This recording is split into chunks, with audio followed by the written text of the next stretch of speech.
बड़ा मशहूर कॉल है कि पाकिस्तान की आर्मी कभी कोई जंग जीती नहीं, लेकिन इलेक्शन कभी हारी नहीं। पाकिस्तान की मिलिट्री इंडिया से कभी कोई जंग जीती नहीं, लेकिन अपनी आवाम के खिलाफ सारी जंगें जीती है। इन्होंने पाकिस्तान का आर्ग्यूबली सबसे पॉपुलर लीडर जो था जुल्फकार अली भुट्टो, उसको फांसी दी। फिर उसके बाद बेनजीर भुट्टो को कभी उतारा तो नवाज शरीफ को चढ़ा दिया, फिर नवाज शरीफ को उतार दिया तो बेनजीर को चढ़ा दिया, फिर उसको उतार दिया, फिर नवाज शरीफ को हटा दिया, फिर एंड में नवाज शरीफ को जेल में डाल दिया। वाजपेयी साहब जब दोस्ती का हाथ बढ़ाने आए मीनार पाकिस्तान पे, उन्होंने कहा कि पाकिस्तानियों को ये शिकायत है ना कि भारत ने कभी पाकिस्तान का वजूद तस्लीम नहीं किया। उन्होंने वजूद भी तस्लीम किया। मीनार पाकिस्तान की तकरीर में उन्होंने कहा कि हम आपको कबूल करते हैं और हम चाहते हैं कि आप आगे तरक्की करें। वो बेचारे यहाँ पर आए सारी चीजें भूल भाल के, तो जनरल मुशर्रफ ने कारगिल पे मुजाहिदीन छोड़ दिए। फिर वहां पे दोबारा से पिटाई हो गई। इन्होंने जितनी जंगें की सारी हार गए। 1965 में ऑपरेशन जिब्राल्टर किया, कश्मीर में चढ़ा दिया। जब इधर से वो लाहौर आने लगे थे, उन्होंने कहा कि वो देखें जी हम जंग जीत गए। 1971 में भी उन्होंने इसी तरह किया। उन्होंने कहा कि आपने इतना जुल्म उधर के हिंदुओं पे किया कि वो वेस्ट बंगाल में आ गए इंडिया के, तो इसलिए हमें इंटरवीन करना पड़ा। मुल्क आधा टूट गया। और फिर उसके बाद जनरल मुशर्रफ ने अपनी किताब में लिखा, सोवियत यूनियन के खिलाफ जो हमने जहादी तैयार किए थे अमेरिका की मदद से, जब वो जहाद खत्म हुआ 1989 में, तो 89 में उन्हीं जहादियों को हमने कश्मीर की तरफ चढ़ा दिया। ये कहानी मैं अपनी किताब में भी लिख चुका हूँ, पहले भी बड़ी दफा आपको बताई है कि 99 में मैं 14 साल का 9वीं क्लास में पढ़ता था। मेरे वाले साहब को नहीं पता था, वो हमें एक मौलवी मिला, दोस्त था उनका, उसने कहा है आपको कश्मीर लेके चलते हैं, जो पाकिस्तान ऑक्यूपाइड कश्मीर है उधर लेके चलते हैं। तो हमने कहा चलें जी, सैर करते हैं। मैं मरी से आगे कभी नहीं गया था, तो हम चले गए उधर। वो फिर हमें बाद में पता चला कि वो तो लश्कर तैयबा का रिक्रूटमेंट सेंटर था। वहां पर हाफिज सईद साहब आए, मिलिट्री के हेलीकॉप्टर में आए, कंधे पे रॉकेट लॉन्चर चला के दिखाया, लोगों को उकसाया। वहां पे बड़ी जबरदस्त शोला बयान सी स्पीच उन्होंने की। और फिर एक मौलवी आया जो रजिस्टर, बाकी सारे बच्चे, मैं लाहौर से गया हुआ था, बस मैं ही थोड़ा लग रहा था कि मिडिल क्लास से हैं, बाकी सारे बेचारे गरीबों के बच्चे थे और उनको वो रिक्रूट कर रहे थे। तो जब वो बंदा मेरे पास आया तो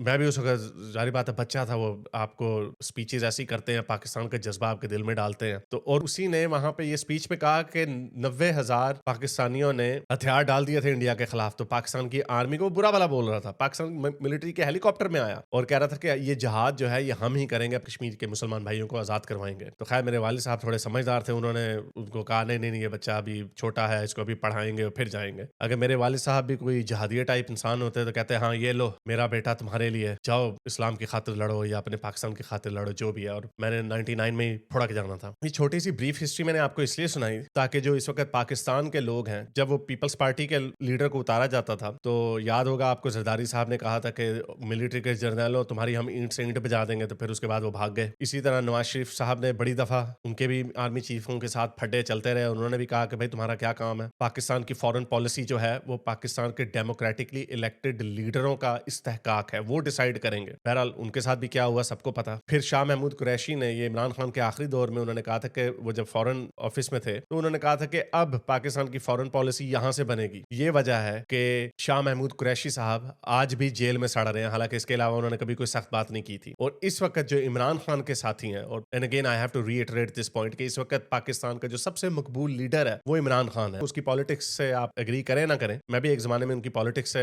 बड़ा एग्री करता था, लेकिन फिर जब उन्होंने आके गुल खिलाए, मदीने की रियासत और इस्लामी टच वगैरह दिया, तो खैर मैं मुतनफर हो गया उनसे। लेकिन ये जो काम है, जो सिविलियन रूल है, पाकिस्तान का नाम तो इस्लामी जमहूरिया पाकिस्तान है, लेकिन ये जमहूरियत नहीं है। यहाँ पे उस जमहूरियत का जिम्मेदार कौन है? क्या अमेरिका है, इसराइल है, चले इंडिया है, इंडिया का नाम लगा देते हैं। पाकिस्तान में जमहूरियत अगर नहीं आई तो उसके पीछे सिर्फ एक ही है। आसमा जहांगीर ने मेरा ख्याल ये कहा था कि ये जो दहशतगर्दी है इसके पीछे वर्दी है। तो ये जितने पाकिस्तान की पॉलिटिकल पार्टीज हैं, इन्होंने अकेलेपन में अपने तौर पे हमेशा से वर्दी के खिलाफ आवाज उठाई, लेकिन ये कभी इकट्ठे नहीं हुए। और ये मैं भी समझता हूँ कि ये इमरान खान साहब की भी बहुत बड़ी पॉलिसी की फेलियर है कि इनको चाहिए था कि ये पीपल्स पार्टी और पीएमएलएन के साथ हाथ मिलाते, लेकिन ये मिलिट्री के साथ कहते रहे कि हम एक पेज पे हैं। अब देख लो उन्होंने आपकी कॉपी फाड़ दी। तो ये आपस में आपको लड़वाते रहे, सिविलियन रूल कभी स्टैब्लिश नहीं होने दिया, जमहूरियत कभी आने नहीं दी। इसलिए मोदी साहब को जब कहा गया कि आप क्यों नहीं इनके साथ दोबारा से राब्ता शुरू करते, तो उन्होंने कहा कि हम बात किससे करें? हमें पता है अगर पाकिस्तान की फॉरेन पॉलिसी को हमने इन्फ्लुएंस करना है या उनके साथ अच्छे ताल्लुकात करने हैं, तो उसका जो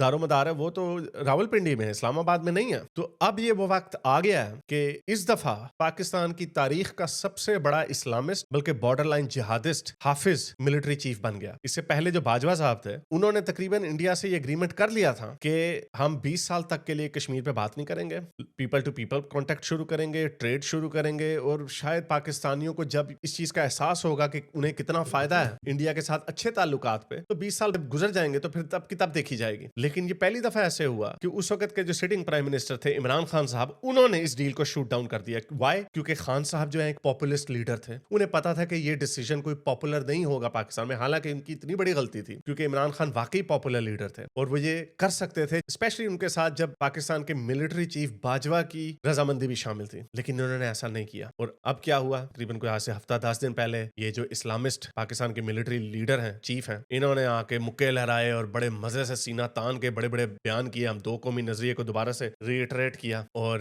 5-6 दिन बाद ही ये पहलगाम में दहशतगर्दी का वाकया हो गया। इस वक्त बलूचिस्तान के लोग इस मिलिट्री एस्टेब्लिशमेंट से खुश नहीं है। पीटीएम जो खैबर पख्तूनख्वा के लोग हैं वो इस मिलिट्री एस्टेब्लिशमेंट से खुश नहीं है और पीटीआई तहरीक इंसाफ के जो लोग हैं वो इससे खुश नहीं है। क्यों? क्योंकि उनका सबसे पॉपुलर लीडर जो इन्होंने जेल में तुना हुआ और उसको बाहर नहीं निकलने दे रहे, उसको अंदर रखने के लिए इन्होंने इसराइल की करारदाद बदल दी, उसको डाउनग्रेड कर दिया। यूएनएचसीआर से लेकर यूएन जनरल असेंबली की करारदाद बना दी, के ऊपर किसी ने इतनी बात भी नहीं की। जैसे ही ट्रंप आया, उन्हें पता था कि ट्रंप जो है हो सकता है इमरान खान की फेवर में कोई बयान दे दे, तो इन्होंने पहले से ही एक वो दहशतगर्द था जिसने अमेरिका के फौजी मारे थे अफगानिस्तान में, इन्होंने उसके हवाले कर दिया। यानी अब तक उसको एसेट बना के रखा हुआ था। ये कहते हैं हम वहां पे दहशतगर्दी नहीं करते, कश्मीर में तो हाफिज सईद आपके पास क्या कर रहा है, और इस तरह के बहुत सारे लोग आपने जो रखे हुए। तो मेरे ख्याल से अगर पाकिस्तान को आजाद करवाना है तो इससे अच्छा मौका पाकिस्तान के पास कोई नहीं हो सकता। अब बहुत सारे लोग ये कह रहे हैं नहीं पाकिस्तान का पहले बड़ा बुरा हाल है, ये आर्मी चीफ इस तरह की हरकत क्यों करवाएंगे? बड़ा सिंपल सा आंसर है, ये कोई इतनी बड़ी बात नहीं है। एक तो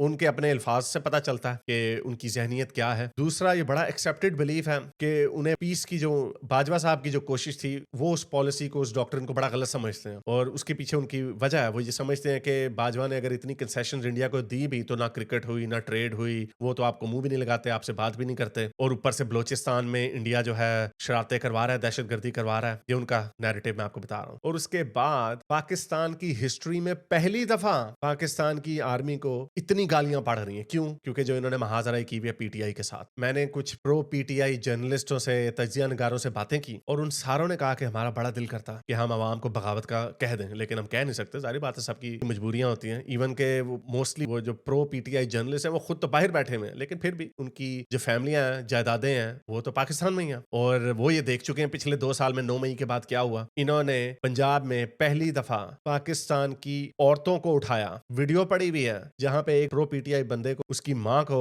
वर्दी वाले आके कह रहे हैं कि तेरे इसका रेप करेंगे इसके सामने। और ऐसी कोई सैकड़ों के करीब स्टोरीज मौजूद हैं कि अपनी ही औरतों को, फिर बात आ जाती है ना वो मिसिंग पर्सन बलोचिस्तान में होता था या पख्तूनख्वा में होता था, पावर का हब है पंजाब, वहां पे इस तरह की हरकत नहीं होती थी। लेकिन ये पहली दफा ऐसे हुआ कि इन्होंने पीटीआई की औरतों को उठाया। इतने बुरे तरीके से इन्होंने इंसानी हकूक की खिलाफ वर्जी की कि अब उन सारों की आंखें तो खुल चुकी हुई हैं, लेकिन खौफ बड़ा फैला हुआ। और अब उन्हीं लोगों से, उन्हीं जर्नलिस्टों से कहलवाया जा रहा है कि आप पाकिस्तान की फेवर में स्टेटमेंटें दें, लोगों को इकट्ठा करें। तो ये जो सवाल आता है कि वो ऐसा क्यों करेंगे, एक तो वो बाजवा की डॉक्ट्रिन से एग्री नहीं करते थे और दूसरा उनकी ये मिसकैलकुलेशन हो गई। उन्होंने कहा कि ये एक यूनिफाइंग फैक्टर होगा, ये पूरी जो कौम इस वक्त डिवाइडेड है, जो फौज को बड़ी गालियां पड़ रही है, सारे इकट्ठे हो जाएंगे। और अफसोस की बात यह है कि बहुत सारे लोग वाकई इकट्ठे हो गए। मैं देख रहा था वो शहबाज गिल बड़ी बड़ी बड़के मार रहा, और तुम भूल गए हो कि तुम्हारे कहां पे करंट मारे थे इन्होंने, तुम भूल गए हो कि तुम्हें 3-4 महीने किस तरह बुरे तरीके से तुम्हें टॉर्चर किया था, और अब तुम जो बचपन से तुम्हारी ब्रेन वॉशिंग हुई है भारत के खिलाफ, वो नंबर बनाने, अब ये चूरन नहीं बिकेगा। उनको पाकिस्तान से कोई इंटरेस्ट नहीं है, उनको इंटरेस्ट है अपनी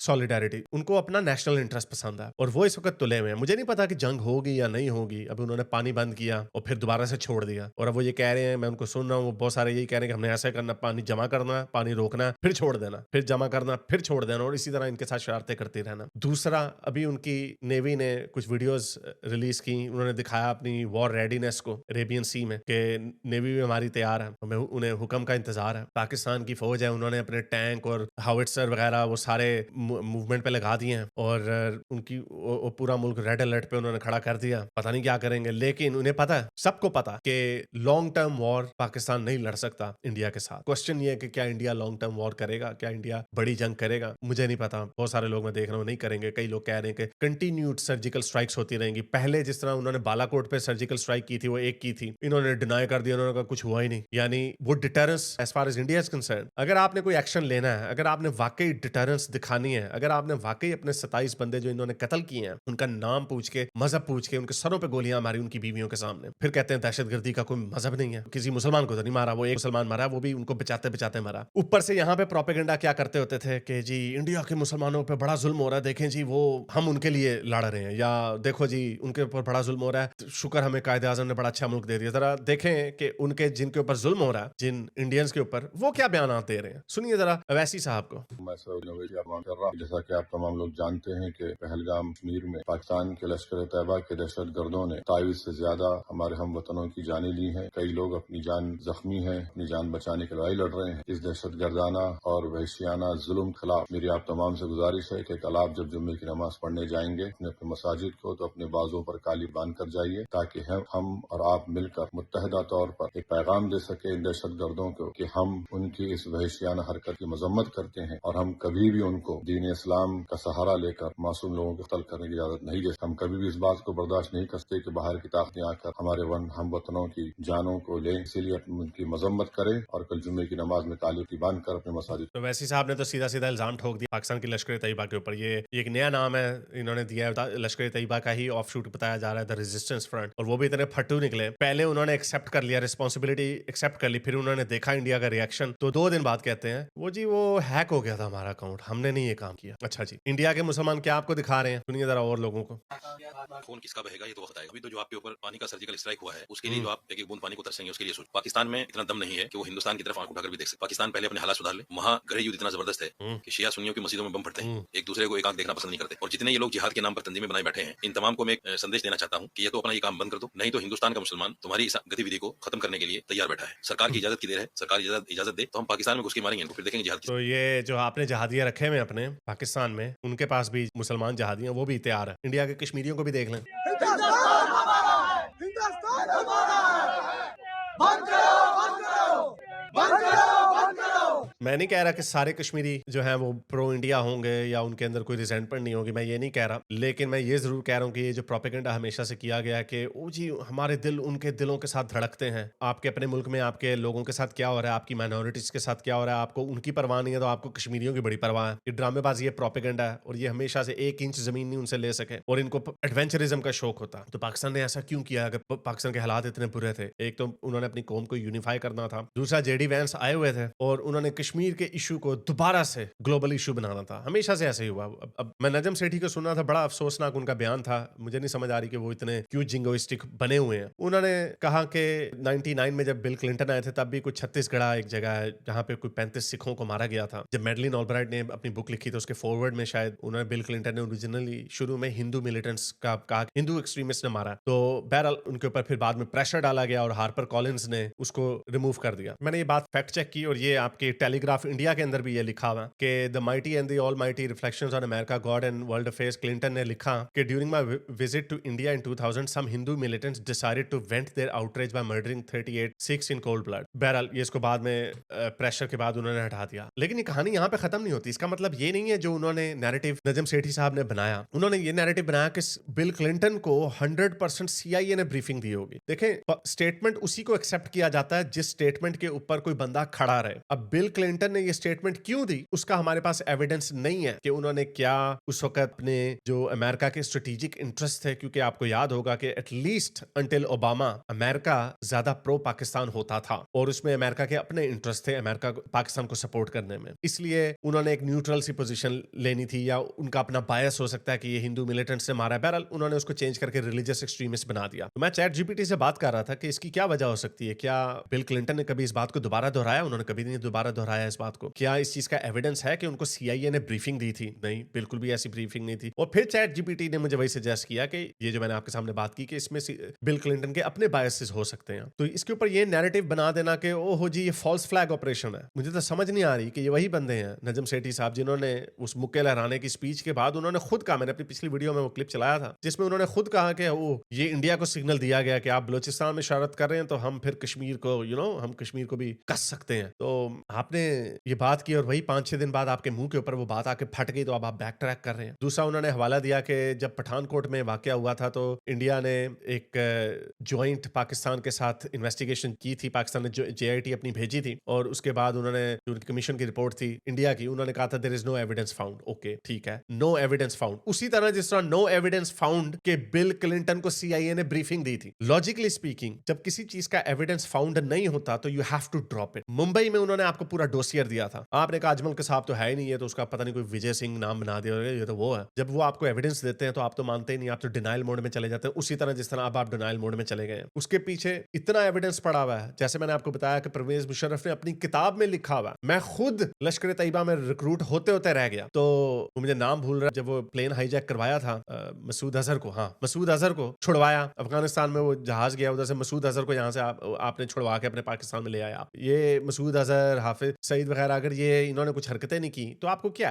तो मुल्ला मुनीर साहब जो हैं, इनको बाजवा की डॉक्ट्रिन से बड़ा सख्त इख्तलाफ है। वो ये कहते हैं कि आपके तो बंदे मारी जा रहे हैं वहां के, इधर ये जो नामालूम अफराद आके मार जाते थे। तो बहरहाल सारी पॉलिटिकल पार्टीज जो है, सारी ये बात एट वन पॉइंट और अनदर, जब इनके वेस्टेड इंटरेस्ट नहीं होते या जब इनकी पीठ पे टांग पड़ती है भूटा वालों की तरफ से, तब ये क्या कहते हैं? तब ये कहते हैं कि हकीकी जमहूरियत नहीं है, हमारे जमहूरियत में आने नहीं देते। और जब अगर आपको मौका मिले, जैसे अब पीटीआई वाले इस वक्त सबसे बड़े विक्टिम्स हैं इस वर्दी के, लेकिन दूसरे चूंकि हुकूमत में बैठे हुए, इसे वो बड़े बड़े बयान दे रहे हैं। अब देखें, इन्होंने एक नया खोता लॉन्च किया। मैं देख रहा था कि मरियम नवाज ने और नवाज शरीफ ने एक स्टेटमेंट नहीं दी इसके ऊपर, उन्होंने कोई इंडिया को गाली गलौज नहीं की, लेकिन उन्होंने एक ये एफेड्रीन बाबा है, इसको छोड़ा हुआ उसको। सुनिए जरा इसकी क्या बात है। और ये मैं बड़े अरसे से कहता चला आ रहा हूँ कि इंडिया में बहुत सारे लोग प्रो पुतिन है। न्यूक्लियर धमकी कोई कब देता? न्यूक्लियर धमकी तब देते हैं जब आपको पता होता है कि आप कन्वेंशनली जीत नहीं पा रहे। जब भी पुतिन को यूक्रेन वेस्ट की बदौलत उसकी नाक में चने चबाते थे, तो वो कहते थे, उसने कुछ तकरीबन एक दर्जन दफा, तकरीबन 12 से ज्यादा दफा पुतिन ने या उसके हवारियों ने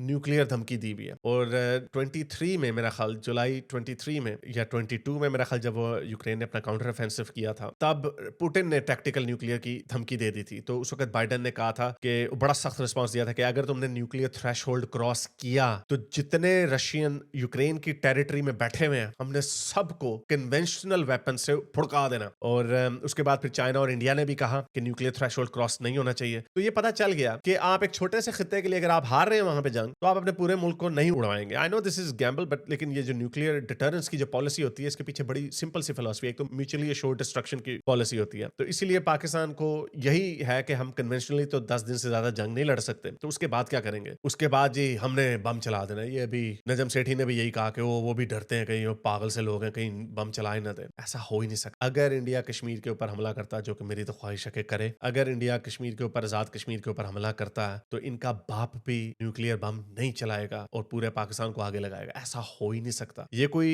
बड़े कोई आइडियोलॉजिकल किस्म के लोग नहीं है। ये हाफिज साहब तो होंगे, लेकिन आपको क्या लगता है जो नीचे की पूरी जो 3 स्टार जनरल्स हैं और ब्रिगेडियर लेवल तक ये जितने लोग हैं, आपको क्या लगता है ये इन्होंने ये डिफेंस हाउसिंग और ये फौजी सीरियल और फौजी सीमेंट और ये सारी चीजें, ये जमीनें लेते हैं और जो बाहर के मुल्कों में, ये वाहिद सरकारी अफसर हैं कि जैसे ही ये रिटायर होते हैं आर्मी चीफ, ये जाके कोई इधर वो जहांगीर करामत का बेटा इधर रहता है, मेलबर्न में रहता है, कोई लंदन चला जाता है, कोई पेरिस में चला जाता है, कोई अमेरिका चला जाता है। जिन लोगों को जिंदगियों से इतना प्यार होता है ना, जिस तरह पुतिन, वो पूरे मुल्क को आगे और इंक्लूडिंग देमसेल्फ अपने आप को वो उड़वा नहीं देंगे। तो मेरा नहीं ख्याल कि ये अगर इंडिया जंग करता है, मुझे ये भी नहीं पता कि इंडिया जंग करेगा भी या नहीं करेगा, बिकॉज इंडिया ने हमेशा रिस्ट्रेंट दिखाया। मुझे नहीं पता कि अब क्यों दिखा रहे हैं और कितनी दफा आपने अपने बंदे मरवाने हैं। पहले इन्होंने जब वो पुलवामा किया तो आपने बालाकोट में इनके 300 बंदे मार दिए, तो उससे क्या फर्क पड़ता? वो 300 मारेंगे, उनके पास 3 लाख और पड़े हुए मदरसों से, वो मदरसों से निकाली जाएंगे। और पाकिस्तानी अवाम तो बेचारी, जाहिर बात है वो पाकिस्तान में रहती है, वो तो पाकिस्तान के साथ ही खड़े होंगे ना। लोगों को इस चीज की समझ नहीं आती कि जो सोसाइटी होती है, वो जो उनका निजाम होता है या उनकी जो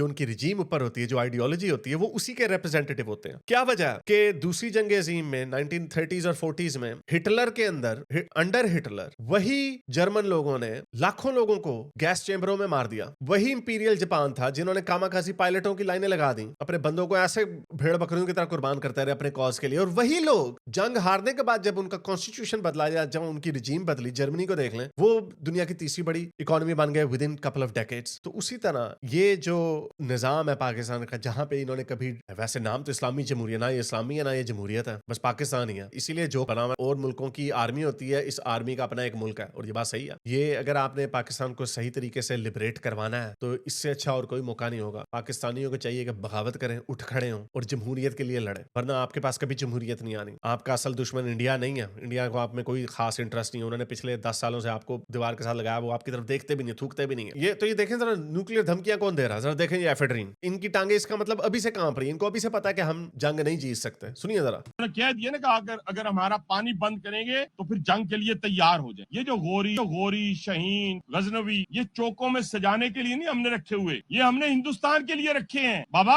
वो हिंदुस्तान है जहाँ से इन्होंने जब F-16 खरीदे है, तो वो जब पुलवामा का इंसिडेंट हुआ था तो अमेरिका ने इनको मना कर दिया था कि आप F-16 नहीं यूज कर सकते इंडिया के खिलाफ। बल्कि और मैं अभी कहीं सुन रहा था कि चाइना ने भी कह दिया कि आप वो जो JF थंडर वगैरह वो आप ना यूज करना, क्योंकि अगर गिर आ गए इंडिया में तो चाइना की तो वाट लग जाएगी। वो टेक्नोलॉजी जो चाइना की है वो इंडिया के हाथे लग जाएगी। तो ये पड़ोला जो बैठा हुआ है ये समझता है कि यहाँ से ये एटमी बम फेंकेंगे उनके ऊपर, ये सिर्फ ब्लफ एंड ब्लस्टर है पुतिन की तरह। ना ये कभी फेंकेंगे, ना इनको कोई दुनिया में फेंकने देगा। और अगर इन्होंने गलती से एक वॉर गेमिंग में सिनारियो ये बताते हैं कि अगर फर्ज करें इंडिया पाकिस्तान के अंदर आ जाता है, कश्मीर के अंदर आ जाता है, तो हम अपनी सरजमीन के ऊपर टैक्टिकल न्यूक्लियर वेपन यूज कर सकते हैं। इवन उसके भी कॉन्सिक्वेंसेस इतने सख्त हैं कि अगर इन्होंने इस तरह की मिसकैलकुलेशन कर ली, चाहे जितना मर्जी शहादत के रुतबे से बुलंदोबाला होने का इनके अंदर जज्बा हो, फिर भी इस पूरे मुल्क को डीन्यूक्लियर्स कर दिया जाएगा। चाइना इनके खिलाफ खड़ा हो जाएगा। वही चाइना जो रशिया के साथ अनलिमिटेड फ्रेंडशिप का दावा करता, उसने उनको रशिया को तनबीह की थी, वार्निंग की थी कि आप न्यूक्लियर थ्रेशोल्ड क्रॉस नहीं कर सकते। ये समझते हैं कि ऐसे पटाखे, ये इसी तरह के मौलवी, वो पहले वो जो लंगड़ा था खादिम रिजवी, वो कहता था वो कर्जा नहीं है, हमारे पास पैसे नहीं है, तो उनको को आया जे गोरी। इनको पता ही नहीं है कि न्यूक्लियर थ्रेशोल्ड क्या चीज है। न्यूक्लियर थ्रेशोल्ड ये क्रॉस उसको कर ही नहीं सकते, और वो करेंगे भी नहीं। किसके लिए? अगर फर्ज करें अगर आप पाकिस्तानी ऑक्यूपाइड कश्मीर में चले जाते हैं, ये उसको यूज भी नहीं कर सकते। तो जरा इसकी बातें, इसकी पींगे सुने। ये जो 130 एटॉमिक हमारे पास वेपन है वो हमने सिर्फ मॉडल बनाने के लिए नहीं रखे हुए, और आपको पता ही नहीं कि हमने पाकिस्तान के किस किस हिस्से में रखे हुए हैं। और ये इतना बेवकूफ है कि उन्होंने भी, जाहिर बात है वो वर्दी वालों ने इसको आगे किया ना मरियम नवाज ने इस तरह का कोई बयान दिया, उन्होंने तो कोई भी बयान नहीं दिया। तो उनको वो भी अंदर से यही कह रहे हैं कि यार ये तुम उंगली तुम करते हो, शरारतें तुम करते हो, तुम्हारा गंद साफ करने के लिए हम आगे आ जाए। ये क्या खच मचोला तुमने मचाया हुआ? ये दुनिया भी जानती है, आप भी जानते हैं, वरना आप तो इतने मक्कार बनिए हैं कि अभी तक पाकिस्तान के ऊपर कई दफा हमलावर हो चुके होते हैं। आपने बड़ी दफा, यानी पिछली 3 दफा आप पे हमलावर हुए थे या आप उनके ऊपर हमलावर हुए थे? Again this guy such an idiot. कह रहे हैं, सुनिए जरा अवैसी साहब को। ये बार बार पाकिस्तान ये कहता है कि हम न्यूक्लियर बॉम्ब हमारे पास है, एटॉमिक बॉम्ब है। याद रखिए, अगर आप किसी मुल्क के अंदर जाकर मासूम लोगों को मारेंगे तो कोई भी मुल्क खामोश नहीं बैठने वाला है, चाहे हुकूमत किसी की भी हो। मगर इस तरह से आकर हमारी भारत की सरजमीन पर हमला करना और मजहब पूछकर किसी को गोली मारना, तुम कौन से दीन की बात कर रहे हो? तुम तो खवारिज से बदतर हो, तुम तो आईसिस के जानशीन हो जो हरकत की। सो मेरे हिसाब से जो पाकिस्तानी अवाम पिछले 75 साल से कहती चली आ रही है, जिनकी आंखें अब खुली हैं इमरान खान के बाद कि ये जो दहशतगर्दी है इसके पीछे वर्दी है, और ये जो वर्दी में जो इस्तीफा आया है ये सबसे खतरनाक है पाकिस्तान की हिस्ट्री का। इसलिए इससे अच्छा पाकिस्तानियों के पास और कोई मौका नहीं है कि ये अगर आपको कहें कि मरो लड़ो हमारे लिए, तो ना लड़ना इनके लिए, ना मरना इनके लिए, क्योंकि ये पाकिस्तान की बात नहीं है, ये वर्दी वालों की बात है। पाकिस्तान को अगर आपने बचाना है या आपने आजाद कराना है, इंडिया ने यहाँ पे आके अपनी हुकूमत नहीं बना लेनी उन्होंने। अगर वो जंग होती भी है, उनको कोई इंटरेस्ट नहीं है कि 25 करोड़ रेडिकल मुसलमानों को अपने अंदर जज़ब कर ले, उनको इस तरह का कोई इंटरेस्ट नहीं है। वो आपको यहीं पे छोड़ के चले जाएंगे। लेकिन अगर आपने आजाद होना तो आपकी आजादी की लड़ाई इंडिया से नहीं होनी, ये इन वर्दी वालों से होनी है। ये जो प्रोपेगेंडा हमेशा से करते रहे कि इंडिया के मुसलमानों के साथ हम खड़े, उनको आप में कोई इंटरेस्ट नहीं है। सारी दुनिया को पता चल गया कि आप ये शरारतें क्या करते हो। और ये आप नहीं है, ये पाकिस्तानी अवाम नहीं है। पाकिस्तानी अवाम को तो मैंने जैसे आपको जर्मनी जापान की एग्जाम्पल दी, वो तो बेचारे फंसे हुए इनके अंदर, उनको पता ही नहीं किसी चीज का। ये शरारतें करते हैं, और इनका गंद उठाने के लिए पाकिस्तानी अवाम को आगे नहीं आना चाहिए। अगर आपको मेरी ये वीडियो अच्छी लगी तो मेरे चैनल के मेंबर बनिए, पेट्रन बनिए, या फिर आप मुझे बाय मी या कॉफी में भी सपोर्ट कर सकते हैं।